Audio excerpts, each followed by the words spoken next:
Okay. Hopefully that will work. Okay, Boker Tov, Shavua Tov, everybody.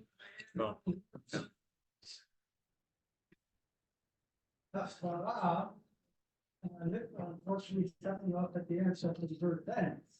As far as the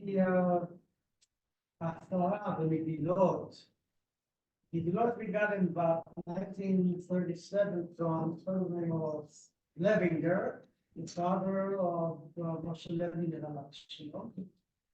and he lived right down here, 3 houses down, and he's a regular fan. So those, and it says Levinger on the mantle of the Mitzvah, and that's what we have been using the shul at least from that day. In 1990, in 99, 2000, the Megillot were already used a lot, and we had to check to make sure that everything is still properly written, the letters, so forth. So that Professor Almond volunteered, and that's why he has his. So he's got his name there on the. Side. And the point is that the Megillot in this neighborhood are used in the Gra, in the Great Synagogue, and in the Yeshurim. Nobody else uses it, including downstairs. They don't use Megillot, and they read it from a Tanakh. From a Tanakh, The problem with that is there's an advantage and disadvantage. The Tanakh, people feel if they have Bar Mitzvah, they got to read the Matzvah. And it's not always very successful. So this having Megillot eliminates the problem. Because then you have somebody else who's reading. So that is one of the big advantages. Of having Megillot. Okay, so just for those on the Zoom, those on the Zoom, because they probably couldn't hear you. So at the end of last week's show, we discussed a little bit about maftir and haftarah. We saw there is a machloket amongst the poskim. A haftarah, are you required to read it from a klaf, from a scroll, or is it okay to read from a printed book? Minhag here, as everybody knows, is to read from a scroll. Moshe was just telling us a little bit of the history of where that comes from. And as you say, there are advantages and disadvantages, both halachically, in terms of both systems. But that is, if anybody is more interested in that, you can refer you back to the sources, round about page 300 in the book. We have a discussion over there. Let's move on today. We're going to do the final share of volume 16 next week. B'ezrat Hashem, we'll pick up volume 17, continuing through in Hilchot Shabbat. And our topic today is Kiddush. We're learning about Kiddush, the obligation of Kiddush that we say on Friday night. Is it a mitzvah, d'oraita, or d'Rabbanan? Some very interesting nafkaminas that come out of that. Who makes Kiddush? Who needs to make Kiddush? How do we feel? Do we have to have kavanah for the mitzvah of Kiddush, etc.? So let's begin on page 327 in the PDF. It should be about page 2 or 3, but you'll see the page numbers on the corner. In the corner, page 327 in the books. The obligation of Kiddush. Now we begin with the Gemara source number 1. Gemara Masechet Psachim quotes the pasuk that is a very familiar pasuk to many of us. I'm sure. Zachor Yom Shabbat lekodsho. Right? Remember the day of Shabbat in order to sanctify it. And the Gemara says Zachoreo ala yayin biknisato. Now the word Zachor in the pasuk comes up a number of places. There are in some of the Sidurim, you have at the end of Shachrit or printed, there are 6 Zechirot that we have, 6 different places where the Torah says Zachor, and there are those who say that one should say them every day and remember them. Remembering Shabbat is one of them, Yitziat Mitzrayim, Amalek, different examples. The truth is that the word Zachor is translated here as remember. That may not be the most accurate translation. Yesterday we spoke at Seudah Shlishit, for those who are here. So we spoke about Shmiyah, right? We had just had in the parasha. It says V'nishma. Pointed out that there are 3 places in Tanakh where it says the word V'nishma. Rav Zevin says each one alludes to a different type of Shmiyah, a different meaning, different translation, in fact, of the word Shmiyah. Shmiyah, the simple meaning is Shmiyat ha'ozen, which is hearing with the ears. But there is also Shmiyat ha'lev, which you say maybe hearing with the heart, which is to understand. There's also Shmiyat ha'evarim, which is to observe, to act. So the word Shmiyah does not necessarily always mean here. It can mean different things. So too, the word Zachor does not just mean remember, it can also mean to mention. And In the sense of Zachoret Yom HaShabbat Lekodsho. What do you mean, remember Shabbat? Okay, we remember that it's Shabbat. Shkoyach. No, you have to do something. You have to mention Shabbat. You have to say that it's Shabbat. And that is how we fulfill the mitzvah of Zechira. Of course, there are different ways. Generally speaking, we'll get onto this a bit more later. But we have, when it comes to Shabbat, we know Zachor B'Shamo B'Dibor Echad. There are those two aspects. There is the negative aspects, the things that we cannot do on Shabbat, is essentially Shmirat Shabbat, and the positive things which we're meant to do is Zechirat Shabbat. And that's what we've been discussing. Hadlakat Nerot, Kiddush, Sudot Shabbat, etc. Also, of course, another fulfillment of Zechirat Shabbat. This is not limited to Shabbat itself. Shmirat Shabbat, you can only do on Shabbat. The mitzvah of Zachoret Yom HaShabbat, you can do the entire week, every day, Shir Shel Yom, right? Hayom Yom Rishon, the Shabbat. We mentioned the Shabbat in order to remember that is part of the fulfillment of that mitzvah. But here we're dealing with Kiddush, which is certainly a fulfillment of Zachoret Yom HaShabbat Lakodsho. So the question is, when the Gemara here says, Zochreu alayayin b'knisato, we have a pasuk from the Torah, and based on the pasuk we say, therefore, Zochreu alayayin, do this action to remember it with wine when Shabbat begins. Okay, we'll see later on that we have also B'tziato at the end of Shabbat regarding a Havdalah. But what would we say? Based on this Gemara, would we say that this obligation of Kiddush is the Oraita or the Rabbanan? So on the one hand, you have here a pasuk, you have a verse from the Torah, it says Zachoret Yom HaShabbat Lekodsho. That would seem to imply that this is in fact a mitzvah d'oraita. And the Gemara in Nazir has a discussion as well, talks about where a Nazir who is not allowed to, takes an oath, and he's not allowed to drink wine. And the question is, since he's not allowed to drink wine or get any benefit from wine, would he be allowed to make Kiddush or Havdalah over wine or grape juice? So there is a stage in the Gemara where it suggests, maybe would say yes. Why? Because you're obligated already. We have a principle when it comes to Nedarim, comes to taking oaths, there's a principle called Mushbav Omed Bahar Sinai. Every Jewish person is obligated by the oath that we took, so to speak, at Har Sinai to fulfill the Torah. So if a person then comes along and makes an oath that contradicts that, that is not going to be valid. So the Gemara suggests, okay, I'm not getting into Hilchot Nazirut, that's not our topic, but the Gemara suggests that if we say that a person comes and makes an oath that is an oath not to drink wine, but they already have an oath that they have to drink wine for Kiddush, so that contradicts. That would seem to indicate, and there are those Mefarshim based on that, to say that Kiddush over wine is a mitzvah d'oraita, is a biblical obligation. That is one side of it. That is supported by this pasuk seemingly as well. However, Tosfot says, not so simple, not so clear. He says like this, if you turn over the page, top of 328, you see Tosfot, he says, V'nireh, de Kiddush alayayin asmachtai, V'had amar b'mishametu, that's a place in the Gemara, Nashim chayavot b'kiddush hayom dvar Torah, haynu davka kiddush hayom, aval alayayin lo havya ela midrabanan. Okay, so when Tosfot says here kiddush hayom, it doesn't mean the day as opposed to the night. It means the day of Shabbat, right? So Yom HaShabbat, which includes the night. But he says the fact that there is kiddush, the fact of Zachoret Yom HaShabbat Lekodsho, that is an obligation d'oraita to make Kiddush, whatever that means. But Kiddush alayayid, specifically that it has to be over a cup of wine, says that is the Rabbanan, that Rabbanan established that, and the pasuk is what we call an asmachta.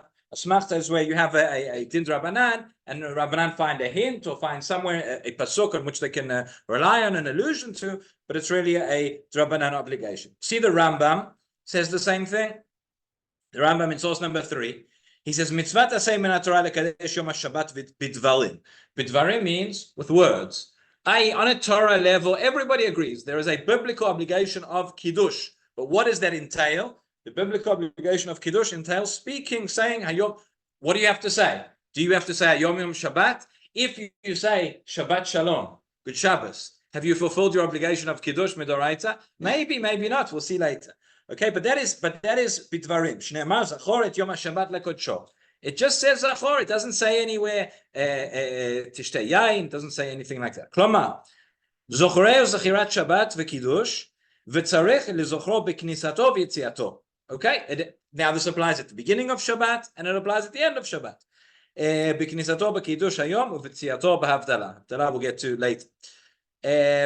Actually, we saw this a few shiurim ago when we were discussing Tfilat Shabbat, you may remember, So we spoke about the fact that in Mariv of Motzei Shabbat, we have in the fourth bracha, we add in Atachon Antanu, we add in the nusach of Havdalah, and we saw that what happens if a person forgot to say that, and then they say, and then they do Havdalah, okay, they don't have to go back and daven again. Or if a person's already done Havdalah ala kos, and only then they daven Mariv, they would still have to say that formula. We saw the Gemara that said that they went back and forth. Rabbanan went back and forth because on a Torah level, it's enough just with words. So there were times when the situation, people were very poor. Not everybody could afford to go and have a cup of wine at the end of Shabbat to make Havdalah. So it was enough to say it in tefillah. And then things got a bit better, so they said, okay, say it on the cross.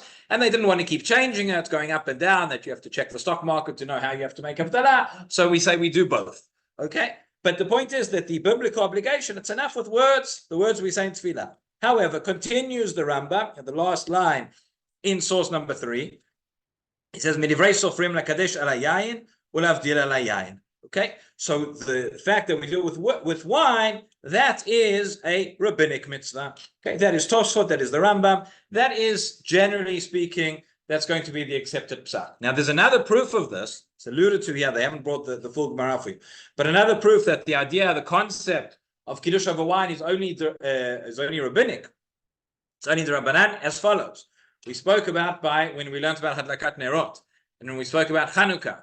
So the Gemara is a discussion if a person can only afford enough for Ner Shabbat or Ner Chanukah. So we know that Ner Shabbat comes first because of Shlom Bayit. The Gemara also says, what if a person has only enough for Ner Shabbat or Ner Chanukah or Kiddush Hayom? Right? You can buy a candle to light for Shabbat, or you can buy wine to make Kiddush. So what comes first? So again, the Gemara says Ner Shabbat comes first. The candle comes first because of Shlom Bayit. Now, if you were to say that making Kiddush over a cup of wine is a Doraita obligation, and lighting candles is a Drabanan, so it wouldn't make sense to uproot a Doraita in order to fulfill a Drabanan. Shalom Bayit, no Shalom Bayit. That should take precedence. And therefore, that's another indication that the concept of wine seems to be a rabbinic. However, the Ran, source number 4, we have the Ran, which is a Rabbeinu Nissim. He writes a commentary on the Rif at the back of the Gemara, right? The Rif was one of the first to really, what he did was he collated basically summarized the Gemara, took out wherever we have machloket, where we have a discussion, and we're not sure who we paskin halacha like, different machloket tanaim, machloket amoraim. The Rif writes it in kind of shorthand. It's printed at the back of the Gemarot, where he gives us the bottom line. What is the halacha? How do we rule? Cuts out some of the bits which are not relevant to practical halacha. And the Ran writes his commentary on the page of the Rif, next to what he says. We don't have it in every Masechet, but we have it in Masechet Shabbat.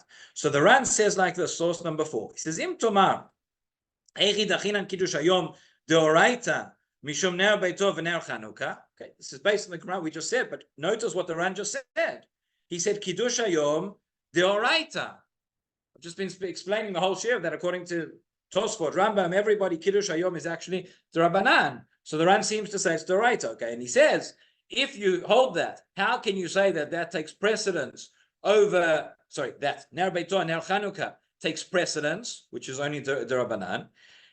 He says, the Ha'ef Shar Kiddush Alifta. You could make Kiddush, if a person doesn't have wine, you could make Kiddush over bread.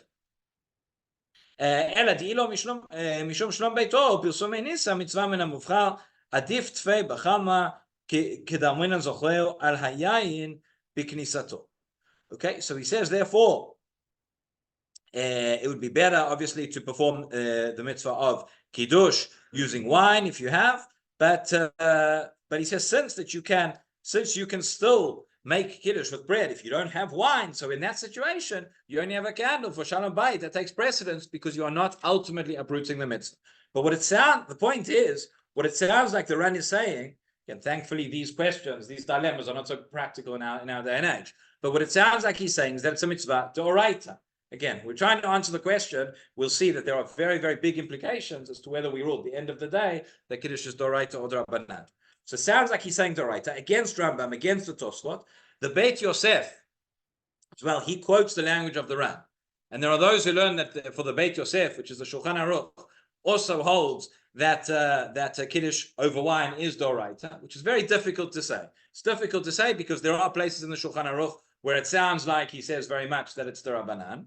It's also difficult to say because we have no reason to suspect that the Shulchan Aruch would go against the Rambam when there's no reason to. Okay, the Shulchan Aruch writes in his introduction, how did he write the Shulchan Aruch? How did Rav Yosef Karo decide who to paskenak? We have the Gemara, we have the Rishonim, we've been learning in the Shir for many, many months. We have all the different Rishonim, and you have many opinions. How do we machriya? So the Beit Yosef writes in his introduction that when he came to write the Sefer, the Shulchan Aruch, he has a Beit Din. He took the three of the greatest Rishonim, the Rif, the Rosh, and the Rambam. And those are the three, and he says wherever all three are in agreement, or 2 versus 1, that's the majority opinion, he rules like them. So in any event, unless we have the Rosh and the Rif, or many Rishonim that are arguing against the Rambam, there's no reason to think that the Beit Yosef would just suddenly disagree. So the Bach, in source number 5, he says like this. He says, Katav Beit Yosef, דאף אגב דקידוש היום דאורייתא ונאוכנו כדרבנן, כגון דאפשר לקדושי בפת, הקדומי שמן. Okay, that's essentially, he's just quoting the Beit Yosef, who quotes the Ran, who again, sounds like he's saying that Kiddush Hayom over wine is Doraita.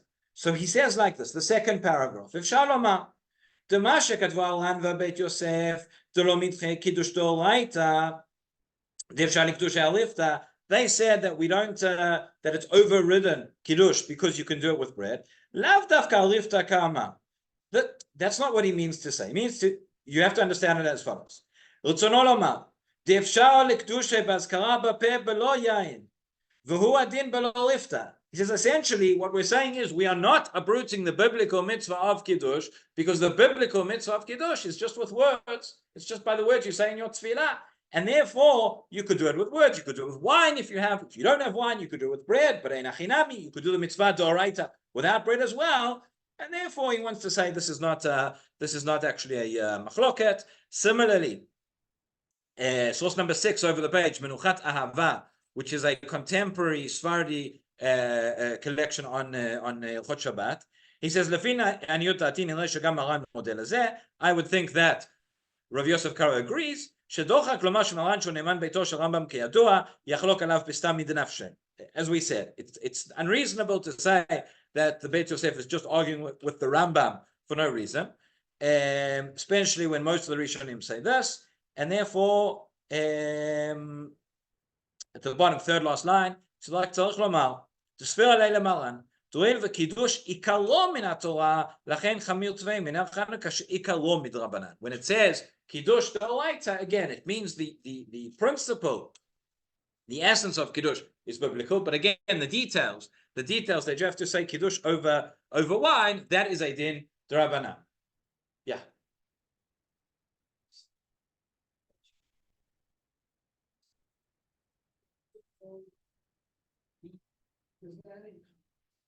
Okay, so I don't think there would be a difference between Shabbat. What would be more important is what intention does a person have behind? Meaning, whether you say Shabbat Shalom or Shabbat Shalom or Muvarach, when you say those words, do you have in mind the fact that you are going to at least on a Doraita level satisfy your obligation for Kiddush? We're going to see right now the Poskim discusses when it comes to Tefillah. We'll get to Shabbat Shalom. But in Tefillah, we say Vaycholu, we say the very words that we say in Kiddush. So the question is, over there, am I fulfilling my obligation? In fact, I just mentioned, you said Shabbat Shalom. So there's also the question is asked relating to Shavua Tov. Question on the other side. What happens? There's a shaila which appears in the Poskim. What happens Motzei Shabbat? So a person wants to get into a taxi. And the taxi driver is Chiloni. He did not Shomer Shabbat. So if he hasn't made Havdalah, so for him it's still Shabbat. And he's going to be driving you around. You're benefiting from another Jew who's doing Malachan when it's still Shabbat, or he hasn't done. So one of the eight. So again, whether we need to be concerned for that or not, that's a discussion in the Poskim. But if you say that you need to be concerned about it, there's the Eitzah which the Poskim give over there. So you get the taxi. First thing you say, Shavua Tov, and he says Shavua Tov to you. Okay, at least on the right level, that's enough for Havdalah, and that's enough in terms of that. But let's see now in terms of Kiddush, getting ahead of ourselves. So the first question is like this. When I daven Ma'ariv on Friday night, have I now fulfilled my obligation, for Kiddush. Why does this matter so much? It matters so much for the following reason. Let's say a man comes to shul and davens Mariv, and his wife stays at home and does not daven Mariv. Women, of course, can come to shul, can daven Mariv if they want, but are not necessarily obligated. So if the man davens Mariv, and he says Vayachulu, so he has now fulfilled his obligation, the oraita of Kiddush. He's now left with the chiyuv, the Rabbanan, right? Because we said to make Kiddush over wine is a din Rabbanan. So I have fulfilled my obligation, the oraita of Kiddush, but I have not yet fulfilled my obligation, the Rabbanan. The woman does not daven Mariv, so she is obligated the oraita in Kiddush, not just the Rabbanan. So who has a great... Now, the din is that when we say that if two people have the same level of obligation, one can fulfill the other. But if my obligation is only Rabbanan, so it's a lower level, and my wife's obligation is Doraita, so it's a higher level obligation, I may not be able to fulfill the mitzvah on her behalf, and then maybe in such a scenario, the woman may need to make Kiddush by herself. That's the question. Okay, I haven't given the answer yet, but that is the question which is raised by the Poskim. So that's the fascinating discussion. That is what's at stake here. So says the Magen Avraham in source number 7. Magen Avraham comes along. I would say he's the first. He's not the first one. This is already in the Rishonim, Tosfot Rid, and others who say that on a Doraita level, when I go to shul on a Friday night, man, woman, doesn't matter, whoever, but when I go to shul on a Friday night and I daven Mariv and I say Vayachulu, maybe there I have fulfilled on a biblical level my obligation for Kiddush. Says Magen Avraham in source number 7. Nirali, the midoraita b'Kiddush she'amar b'tfilah sagi. Okay, on a doraita level, the Kiddush that I say in Tfilah is enough. Again, midrabanan, I still have to go back and say Kiddush over wine. But there may be situations of doubt. There may be a situation, other extenuating circumstances and different factors where this is going to make a difference. So he says, Dikraktiv zachoret yom Shabbat, v'arei zacharoto. It says you have to mention Shabbat. You've mentioned it. You said Vayachulu. In fact, you said the same words that you're going to say in Kiddush. Not all of them, but some. V'Kiddush b'makom seudah rabbanan tiknu. You'll say, what about the fact Kiddush has to be b'makom seudah? It's part of the din rabbanan. It's not the din doraita. Okay.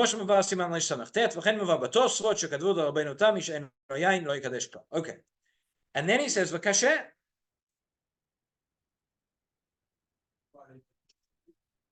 They also knew that you fulfilled your obligation, and they're telling you to Kiddush anyway. Right. So he says, so midrabanan, you have to make Kiddush over here. So first of all, not everybody is going to agree with him again, Abraham. Okay, we're going to see in a moment. We're going to see the Biur Halacha. This is one opinion that says you fulfilled the obligation in davening. You may not have fulfilled the obligation in davening for various reasons, which I haven't yet mentioned, but we'll get to. Number one. But number two is, there's a difference between, like Havdalah. Havdalah, we have an obligation to do Havdalah in davening, and to do Havdalah Lakos. There are different things. There is, in fact, Rav Asher Weiss has a whole ma'alach where he talks about, and he brings a number of examples for this, where a person can fulfill a mitzvah in one way. Let's say there are different ways of fulfilling a mitzvah. So if I fulfilled the mitzvah in the non-ideal fashion, but I've already done it, can I go back and do it again in order to fulfill it in a better fashion? Give you an example. On Rosh Hashanah, we have a mitzvah of Tkiyat Shofar. Okay. The main mitzvah of Tkiyat Shofar, the Gemara in Rosh Hashanah says, talks about Malchiyot, Zichronot, and Shofrot. It says you have to say Malchiyot in order to make Hashem your king. You have to say, there's Zichronot, there's that word again. Zichronot, in order that your memory will be brought before HaKadosh Baruch Hu. And it says, Ubameh b'shofar, through the shofar.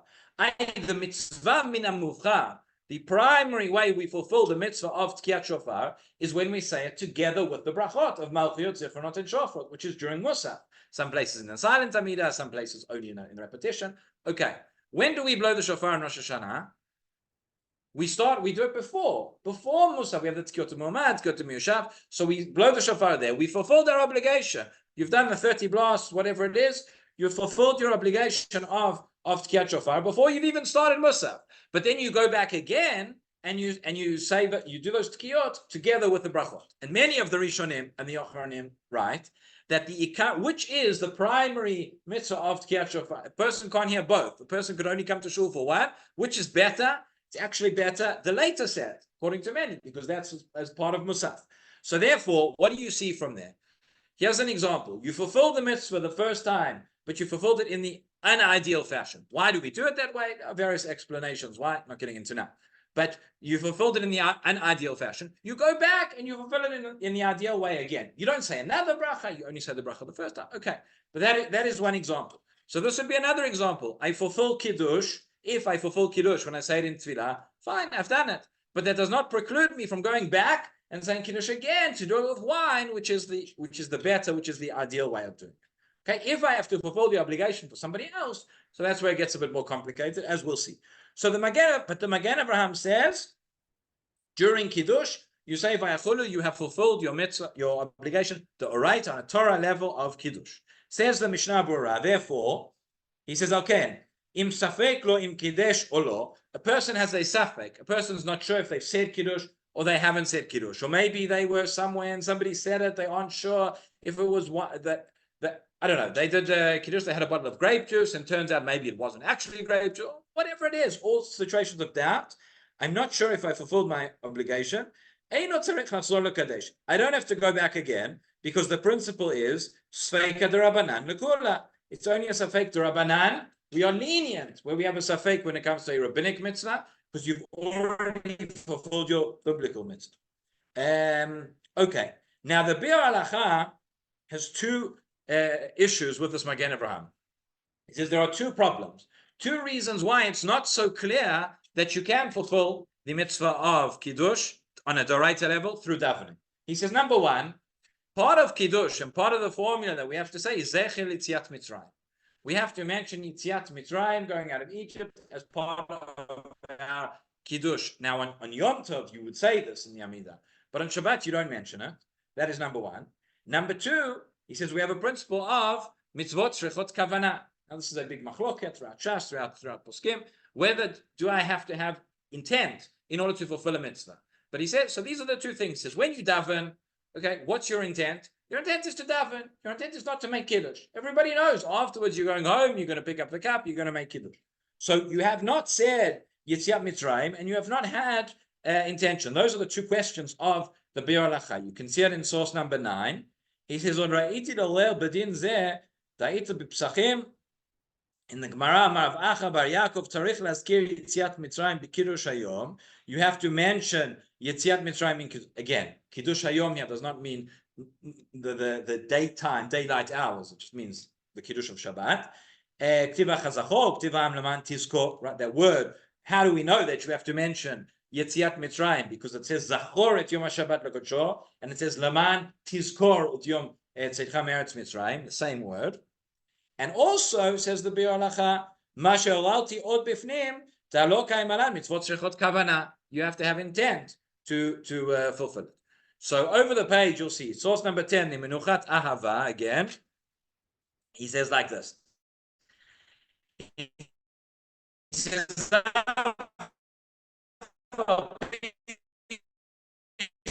שבקידוש שבתפילה אין מזכירים יציאת מצרים, even yesh lomar Mitzrayim as part of Kiddush is a din d'Rabbanan. So I'm only talking about whether I fulfilled my obligation to oraita. So that is not that's not important. There are others who say, in fact, in Tefillah you do mention Yetziat Mitzrayim. We mention it in Birkot Kriyat Shema. So does it have to be exactly together or just before? Is that enough? Okay, that is regarding that point. Secondly, regarding the point of kavanah, says the Kaf HaChaim, source number 11. He says, "Eshe katavnu deminat Torah yotzei yedei chovat kiddush b'ma shezkir Shabbat b'toch hatfilah hagam dekayim al mitzvot tzchot kavanah." Okay, 4 lines from the bottom of number 11. B'tfilah lo kiven l'shem kiddush. Right, this was your question. Bir halacha. You said you didn't have in mind for kiddush in your davening. Kevan dekavanato hayta l'shem tfilat Shabbat. What did you have in mind for? Tfilah of Shabbat. Ubitfilat Shabbat, tzarich laskir b'Shabbat. You had in mind that you were mentioning Shabbat. What is Kiddush? Kiddush is that you're mentioning Keddushat Shabbat. Mimele yotzei nami yedei kavanat Kiddush. He says that's enough, and that is counted as kavanat. Okay. The Chatam Sofer actually says, basically, essentially, what based on David's question, he says that because of these sfeikot and other reasons, he says that the best way to fulfill Kiddush is with wine. That's how Rabbanai instituted it. So we don't want to fulfill the mitzvah before we have the cup of wine. So he says you should have in mind not to fulfill Kiddush when you're davening. That's the Chatam Sofer. Source number 12. He says, "Lefi ze kai malan mitzvot tzrichot kavana tzrich lechavein betfilat Yom Kippurim b'mechov b'shabbat latzei yedei chovat tzchila." Okay, I'll get to that in a second. He says, "B'shabbatot alma," in bold. "B'shabbatot alma lo yechavein latzet betfilah kedei sheyetzei yedei chovat kiddush doraita min hamuvcha." Okay, he says it's better to wait until you get home and then you'll fulfill the mitzvah of Kiddush, and that will be fine. He does mention, the one exception to the rule, he says, is Yom Kippur. When Yom Kippur falls on Shabbat, obviously, unless a person is ill or for health reasons, one is required to eat, but we're not going to eat and we're not going to drink.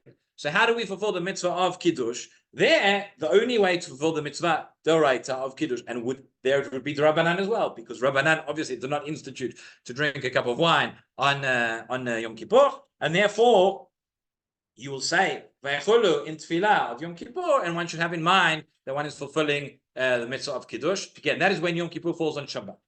That is when it falls on Shabbat. There is a discussion that's brought in Halacha. What happens if you have a Brit Milah on Yom Kippur and then you have a cup of wine? Who drinks the cup of wine, or what do you do? There's a Machloket Rishonim. There are those who say you give to a child to drink. There are those who say we don't really want children coming. We can't teach them to be drinking on Yom Kippur, so maybe we leave the cup afterwards, etc. That is a discussion there. Now, well, that's the discussion. That's the discussion.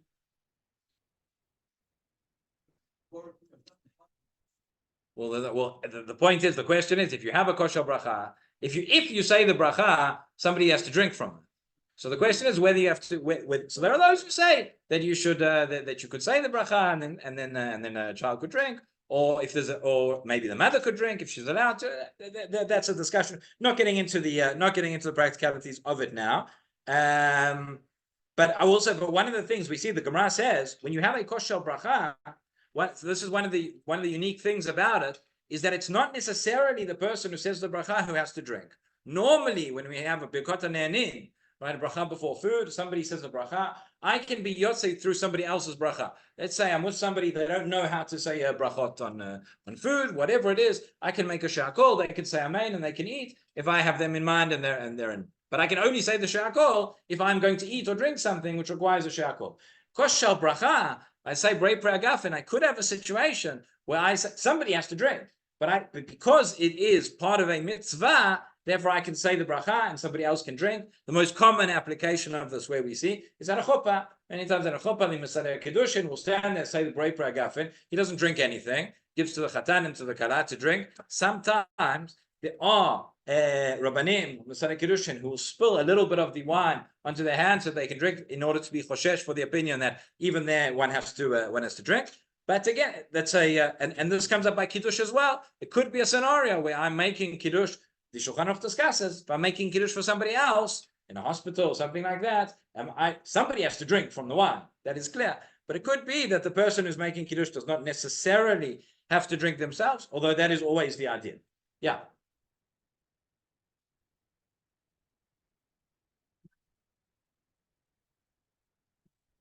Yeah.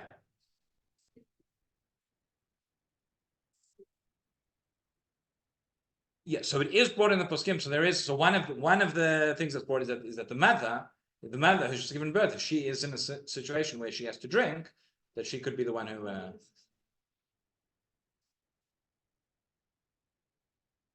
It depends. It depends on the.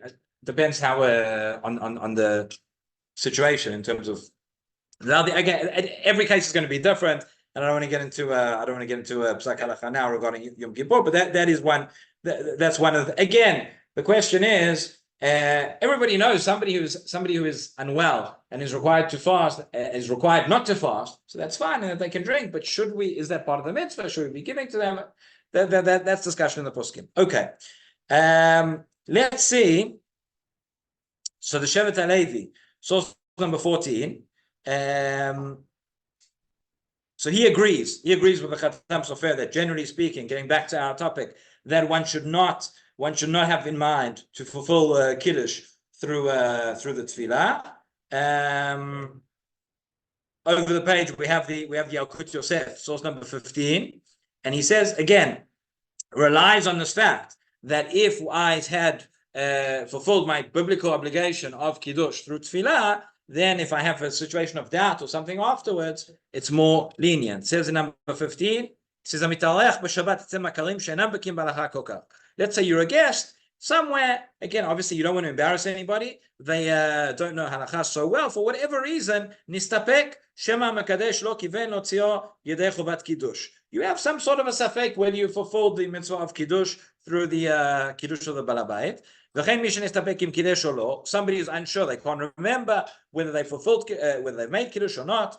I don't have to go back and do kiddush out of safek again. Since I've already davened mariv. And there are those who say that you fulfilled the obligation from the Torah through davening. What's left is a rabbinic mitzvah. Therefore, I have a safek, a double safek, and I can be lenient. Safek number one is whether I fulfilled my obligation. Safek number two is whether I fulfilled the obligation to Rabbanan, if there was actually anything wrong with it or not. Shema Kiddush v'Shema Yatsa Yedei Chovato b'Tefillah. Okay. That is the basic. That's the basic framework. That's the basic discussion of Kiddush D'Oraita in Tefillah. With maybe we have fulfilled our obligation, maybe not fulfilled our obligation. Maybe we should have in mind, maybe we shouldn't have in mind. Okay. Either way, look at Tefillah, at least on a D'Rabbanan level, need to go home and make Kiddush over why. Now, the question is, who is required? Already alluded to this earlier, but on page 335, see there's a discussion here about a woman's obligation in Kiddush. First of all, we can ask the question, why should women be obligated in Kiddush in the first place? It is a mitzvah tasei shazman grama, positive time-bound mitzvot, which we know women are exempt from. And the Gemara here discusses, the Gemara in Brachot says that the reason is, however, because we have the two mitzvot of Shabbat, of Zachor and Shamor, which are linked. Zachor is a positive, but Shamor is negative. Negative mitzvot, prohibitions, even where they are time-bound, women are bound by them equally as are men. And therefore, the Gemara says anybody who is bound by Shamor is bound by Zachor as well. Anybody who is required to fulfill the negative aspects of Shabbat is also required to fulfill the positive aspects. And therefore, women are obligated in Kiddush, D'Oraita, just as men are. We find a similar discussion when it comes to Pesach. When it comes to Pesach, we have an obligation to eat matzah.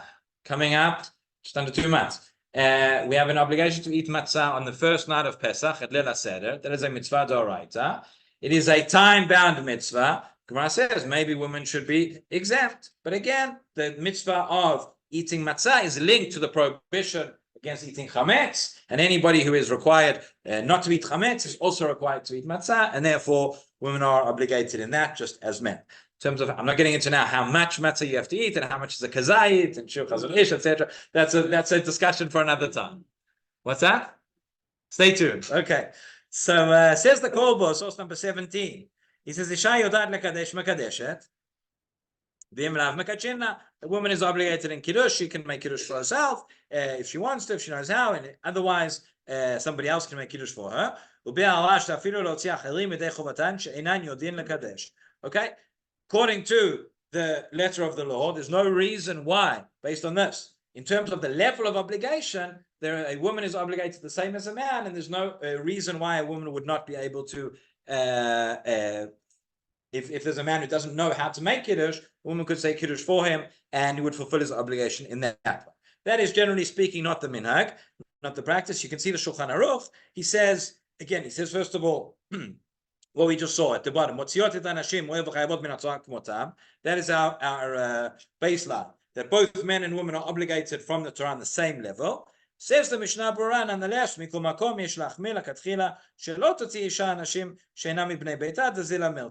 this is the practice, and this is the way that it has been for hundreds of years, that the man makes Kiddush, the woman lights Shabbos candles. That is the way that those mitzvot are divided. But the obligation itself is the same. Now, as I said before, the obligation is the same before davening.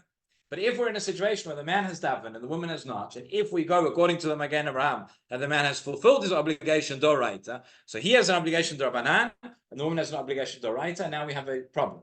So says the Dagul Meravava, in source number 21, the Dagul Meravava is the Nodab Yehuda. Rav Cheskel Landa of Prague, one of the greatest rabbis of the 18th century, lived in Prague. He has his response to Mishelot v'Tshuvot is called Nodab Yudah, and the Dagul Meravava is his commentary on the Shulchan Aruch. It's the notes that he wrote in the margins, and afterwards it's printed as a separate sefer. So he says, "Masha ani mistapek, afilu be'ish hamekadesh u'motzi ishto v'nei beito, im anashim lo yitpalelu arvit, va'ish kvar yitpalel arvit." Right. So if everybody daven mariv, then there's no question. But if the woman did not daven mariv and the man did, v'im ken ha'ish eno mechuyav min haTorah, he is not obligated from the Torah, only Drabanan. V'anashim shelo yitpalelu chayavot min haTorah, and they're obligated from the Torah. Im yotzin b'shmiatan min ha'ish, could he therefore, would they fulfill their obligation through his kiddush? What this boils down to is the following. Because you'll say, wait a minute. Don't understand the whole question. Because you could have a scenario, and this happens Masim B'chol Yom, where a person has already made kiddush. A person has already made kiddush over wine, and he's had his meal and everything. And then he goes and he makes kiddush for somebody else. Sometimes people go in army bases or in hospitals or whatever. So I fulfilled my obligation of kiddush. I have no obligation anymore. I'm not obligated, not midoraita, not midrabanan, not mitzad minhag, not mitzad anything. And then I go and I fulfill for another man. I can say kiddush again and discharge their obligation. Why? Because we have a principle of arvut. Kol Yisrael arevim zeh bazeh, which is more than just a nice statement, but it's a halachic concept. We are all responsible for one another to fulfill our mitzvot. Not in the sense of coercion, but in the sense of that if there's another Jew who has not fulfilled his obligation of kiddush, I have not fully fulfilled my obligation, because we're all connected. We're all responsible for one another. And therefore, even if since my obligation in general, my obligation is doraita, then I can go and I can fulfill for somebody else. The question the Gumar Rava is not sure about, he says that principle of arvut, does that apply to women as well? Why? Because women are not obligated in all the same mitzvot that men are obligated.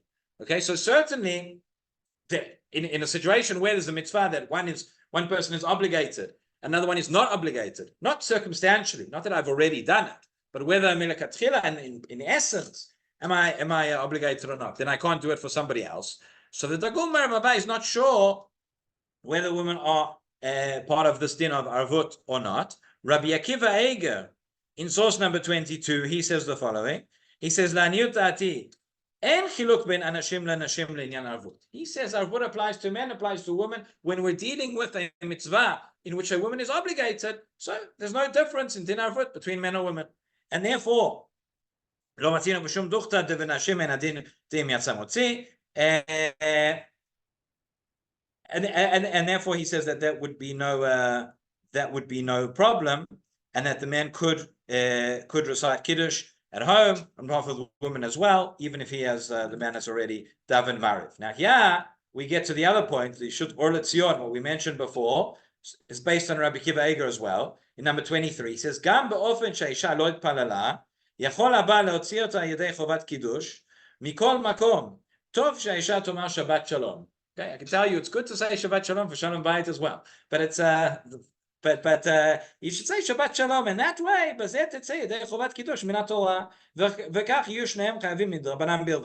In other words, if we summarize, the man goes at the end of the day, practically speaking, this does not need to be such a concern. Meaning, then you can still come home and say Kiddush. Why? Number one, it might be that when you daven in shul, you've not fulfilled your obligation d'oraita. As we saw already, there were questions about that. Maybe you didn't have kavanah, maybe you didn't mention Tzam Mitzrayim, etc. Number one. Number two, even if you have fulfilled your obligation d'oraita, we still have a din of arvut. According to Rabbi Akiva Eger, women are also involved in the principle of arvut, and therefore, even though my obligation is d'Rabbanan and your obligation is d'oraita, nonetheless, we can still fulfill it.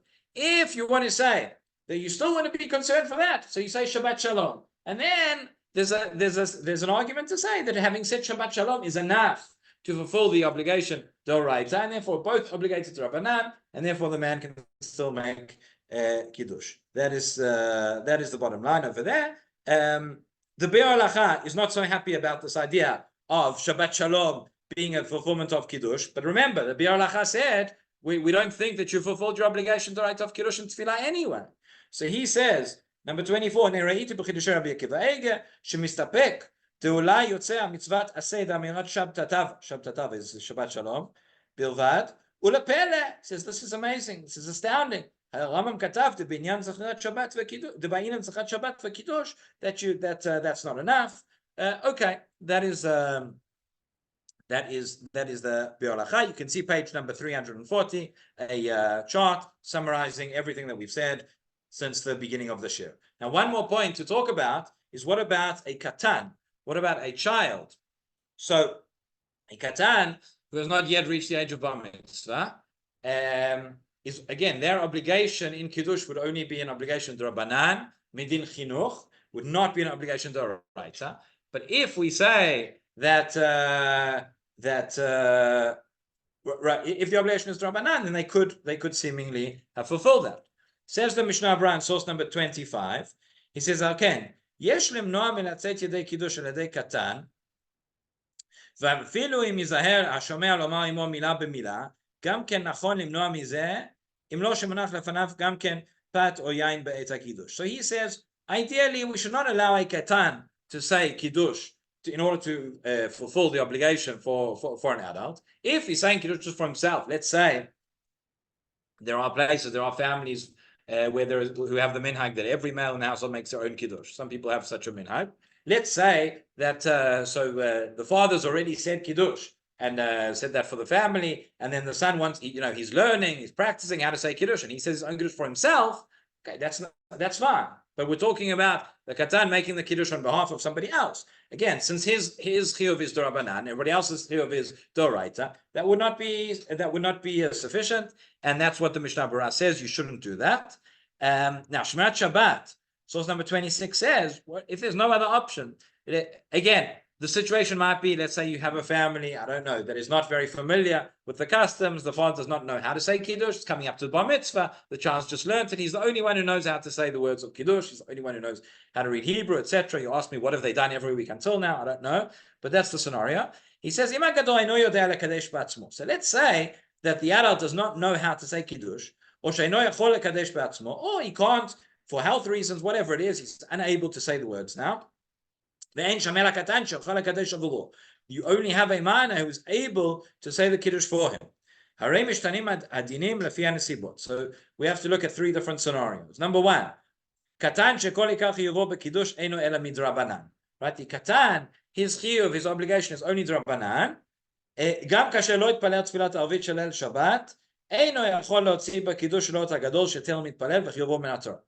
so that is the default position. If we're saying a katan, their obligation is only midrabanan. Doesn't matter whether they've davened, haven't davened. And if the adult has not davened, so then his obligation is doraita. So no ways, the katan cannot say kiddush for him. But katan שעדיין לא התפלל תפילת ליל שבת, יכול להוציא בקידוש לו את הקדוש שכבר התפלל, אם הלאה אינו יודע לקדש בעצמו. Again, this is an extenuating circumstance. This is where there is no other option, and there's no one else who knows how to say kiddush. But based on everything we've seen, if the adult has already davened, and therefore has fulfilled the obligation doraita, then the katan, who could say kiddush on their behalf, midrabanan, that would be okay. And gimel, katan shekvar palet tfilat arvit shel Shabbat, and יכול להוציא בקידוש לו את הגדול. If he's already davened, then he can't fulfill for the other one either.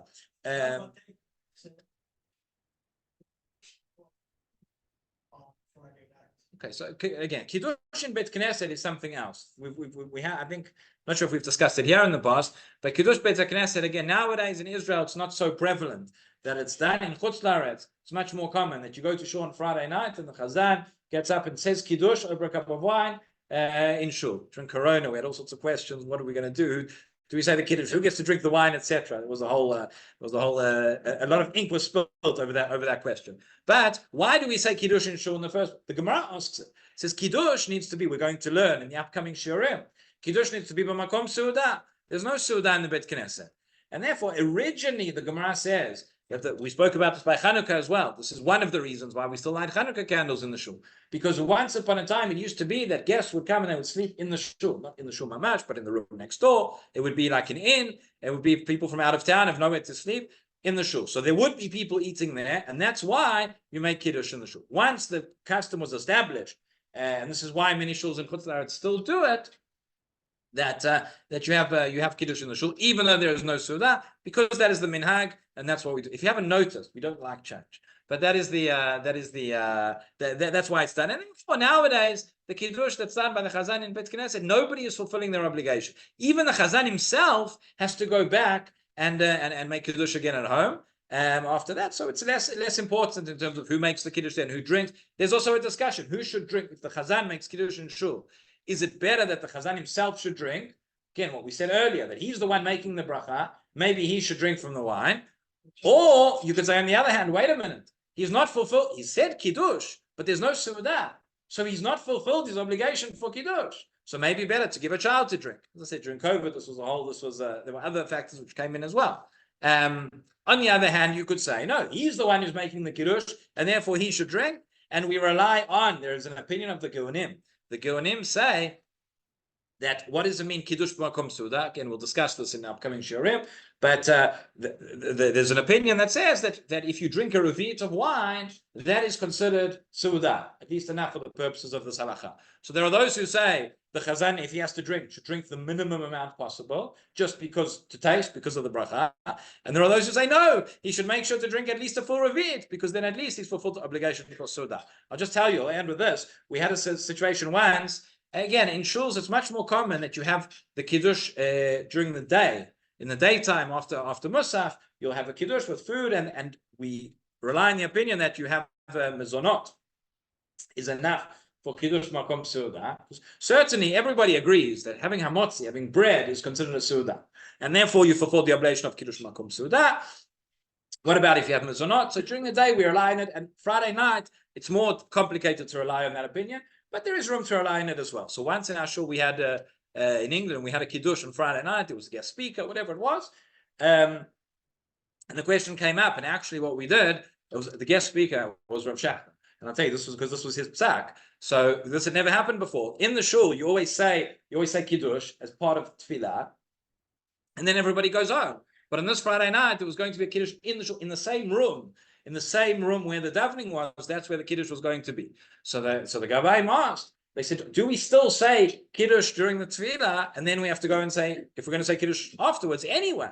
So I asked Rav Shachar. So he said, where are you eating? You're eating in the same room. So he said, so you say the Kiddush in the tefillah. Now it's b'makom suda. Tell everybody to have in mind that when they say that Kiddush during tefillah, that was actually the Kiddush, which was said for the Kiddush afterwards. Of course, not everybody was there. Not everybody heard it, so they made Kiddush again afterwards anyway. But that was that.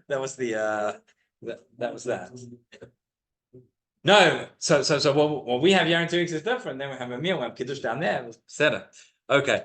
Adkan. All right, Yasher Koach. Thank you, everybody. That concludes volume 16. Does not conclude Hilchot Shabbat. We still have a lot to go. But next week we'll have the books here, B'ezrat Hashem, volume 17, and we'll continue with Hilchot Kiddush. Marvelous. Thank you very much. It was really very, very interesting. Thanks, Kol tov. Jeffrey. See you. Kol tov.